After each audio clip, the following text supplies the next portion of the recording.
Petroleum पदार्थ के मूल्य वृद्धि फिरता सिमरौनगढ़ अस्पताल संचालन में न लियाला पर नगर पालिका में तालाबंदी करके चेतावनी। वीरगंज बाल सुधार गृह से भागल 2 बाल कैदी भारत में पकड़ाऊ। सरलाही के मलंगवा में जारी कर्फ्यू हटावल गयल। गृह मंत्री की उपस्थिति में सद्भाव रैली निकाले के तैयारी। स्वास्थ्य कर्मी के मारपीट करे वाला के 3 वर्ष सजाए आ नया दिल्ली में रहल अफगानिस्तान की दूतावास आज से बंद। नमस्कार। बारा जिला के सिमरौनगढ़ में रहल रेडियो बादल 89 मेगाहर्ट्ज तथा इंटरनेट ऑनलाइन के www.radiobadal.com। ऐसे ही सरलाही जिला के गोड़िया में रहल धड़कन FM 91.8 मेगाहर्ट्ज तथा इंटरनेट ऑनलाइन के www.धड़कनfm.com। हमरो पात्रों साथ नेपाली पात्रों में एक साथ प्रसारण हो रहल बादल खबर में स्वागत करता हम नूर आलम बादशाह। अब खबर विस्तार में। नेपाल आयल निगम से बढ़ावल गई पेट्रोलियम पदार्थ के मूल्य आज रात के 12 बजे से लागू होखे वाला कर के फिरता भइल जनैले बाटे। प्रधानमंत्री पुष्प कमल दाहाल प्रचंड से मूल्य वृद्धि फिरता लेवेला निर्देशन भइला बाद आज रात के 12 बजे से लागू होखेवाला कर के वृद्धि फिरता कल गई आ मूल्य घटावल गई निगम जनैले बाटे। प्रधानमंत्री प्रचंड से निर्देशन भइला बमोजिम स्वचालित मूल्य प्रणाली यथावत होखेवाला कर के अभी भइल मूल्य वृद्धि के मूल्य स्थिरीकरण कोष आ नेपाल सरकार से प्राप्त होखेवाला रकम से समायोजन करे वाला कर के मूल्य वृद्धि आज रात 12 बजे से लागू होखेवाला कर के फिरता कल गई बाटे। निगम कल रात 12 बजे से लागू होखेवाला कर के आयल निगम सभी प्रकार के पेट्रोलियम पदार्थ के में मूल्य वृद्धि कैले रहे। खुद संगे सलाह न करके ईंधन के मूल्य वृद्धि कैल कहत प्रधानमंत्री प्रचंड आयल निगम संगे असंतुष्टि जनैले रहनी।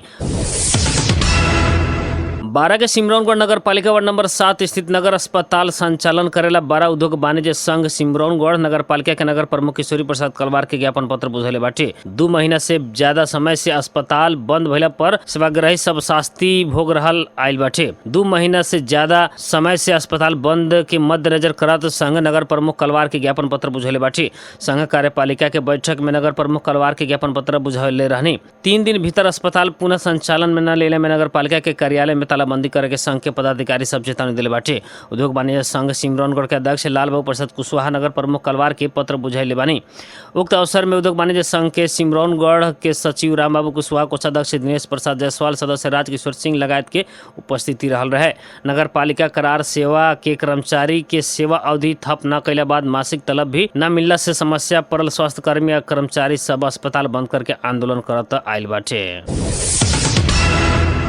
वीरगंज 4 बिरता में रहल बाल सुधार गृह से 2 दिन पहले फरार भइले 2 जने बाल कैदी के प्रहरी पकड़ाव कैले बाटे। बीतल सुख के सवेरे 2 बजे के समय में सुधार गृह में लगावल गयल काट के तार काट के छत से कूद के फरार भइल दोनों के सरलाही आ सिरहा के सीमा क्षेत्र के अलग अलग स्थान से पकड़ाव कल गई। परसा के प्रहरी उपरीक्षक कोमल शाह जानकारी दिले बानी। जिला प्रहरी कार्यालय परसा से प्रहरी निरीक्षक दावा शेरपा आ प्रहरी नायब निरीक्षक विनोद काफले के नेतृत्व में अलग अलग खटल गई। प्रहरी टोली से काल रात 1 जने के आ दोसर जने के आज सवेरे 10 बजे पकड़ाव कल गई शाह बतैले बानी। 1 जने के बिहार के सीतामढ़ी से आ दोसर जने के बिहार के ही मधुबनी से नियंत्रण में ले गई। प्रहरी स्रोत जनैले बाटे।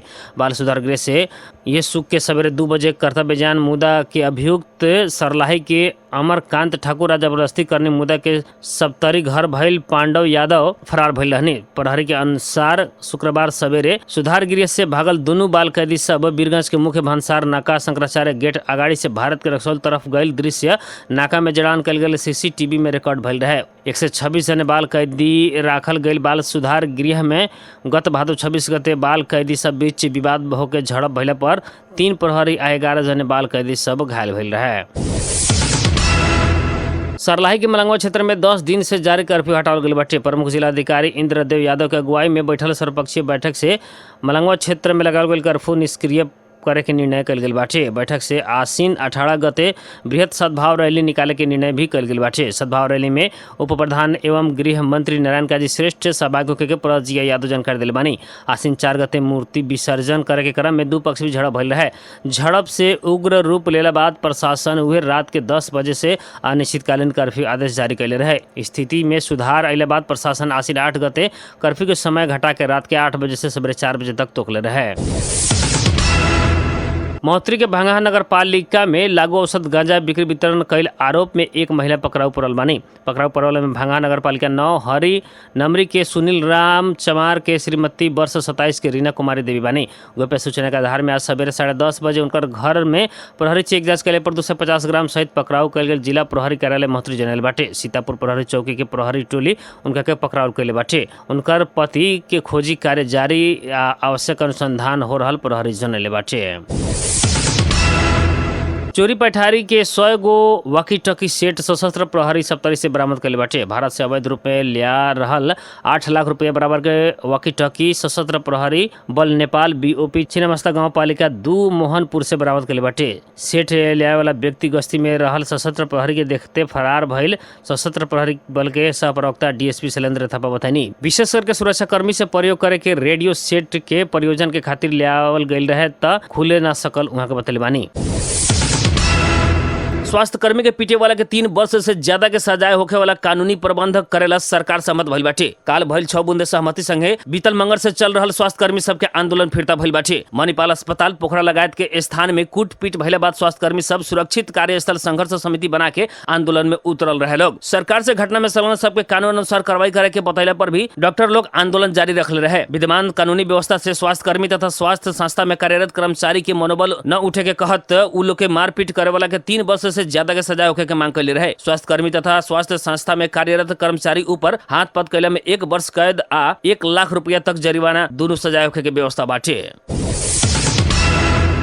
नया दिल्ली में रहल अफगानिस्तान के दूतावास आज से बंद भइल बाटे। भारत सरकार का सहयोग के कारण काम बंद करे के दूतावास के एक संचार अधिकृत के उद्धृत करत रॉयटर्स जनैले बाटे। सन 2021 के अगस्त में तालिबान से सत्ता कब्जा करे से पहले अफगान सरकार के प्रतिनिधित्व कैल बहुत ऐसा कूटनीतिक कर्मचारी स्वदेश से लौटल महीनों भइल बाटे। रिक्त स्थान में नया नियुक्ति कैल गेल नइखे। भारत अफगानिस्तान के तालिबान सरकार के मान्यता देले नइखे। तालिबान सरकार सत्ता में लौटला बाद भारत सरकार अपन कूटनीतिक उपस्थिति भी जनैले नइखे। इससे पहले ही भारत विदेश मंत्रालय के एक पत्र के अफगानिस्तान के दूतावास कूटनीतिक व्यवहार आ संरचनागत सहयोग के अभाव में दूतावास बंद करे के अवस्था आज जानकारी करैले बाटे।